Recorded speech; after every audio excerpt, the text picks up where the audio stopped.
ರಾಜಕೀಯ ವ್ಯಕ್ತಿಗಳಿರ್ಬೋದು ಇದನ್ನ ಮಾಡಿಕೊಡ್ಬೇಕಾಗಿ ವಿನಂತಿಯನ್ನ ನಾನು ಮಾಡ್ಕೊಡ್ತಾ ಇದ್ದೀನಿ ಸರ್. ಕೊನೆಯದಾಗಿ ನನ್ನ ಮನವಿ ನಾವು ಈ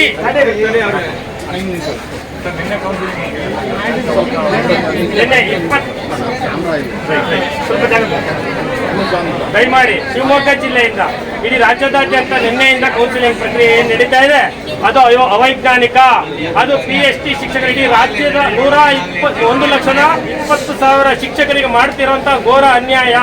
ಹಾಗಾಗಿ C&R ರೂಲ್ ಅನ್ನ ತಿದ್ದುಪಡಿ ಮಾಡಿ ತಕ್ಷಣವೇ ಈ ಕೌನ್ಸಿಲಿಂಗ್ ಈ ಪದ್ಧತಿಯನ್ನು ನಿಲ್ಲಿಸಿ GPT ಹುದ್ದೆಗಳನ್ನ ತೆರವುಗೊಳಿಸಿ ನಾವೇನು 25 ವರ್ಷದಿಂದ 1ರಿಂದ 7ನೇ ಕ್ಲಾಸ್ವರೆಗೂ ಪಾಠ ಮಾಡ್ಕೊಂಡು ಬಂದಿದೀವೋ ನಮಗೆ ನೇಮಕಾತಿ ಆದೇಶ ಯಾವ ರೀತಿ ಏನು ಕೊಟ್ಟಿದ್ದಾರೋ ಆ ಪ್ರಕಾರವಾಗಿ ನಮಗೆ ಈ GPT ಹುದ್ದೆಗಳನ್ನ ಸೃಜಿಸಿ ಮತ್ತೆ ಪುನರ್ ಕೌನ್ಸಿಲಿಂಗ್ ಮಾಡಿ ನಮ್ಗೆಲ್ಲರಿಗೂ ನ್ಯಾಯವನ್ನು ಕೊಡಬೇಕು ಅಂತ ಹೇಳಿ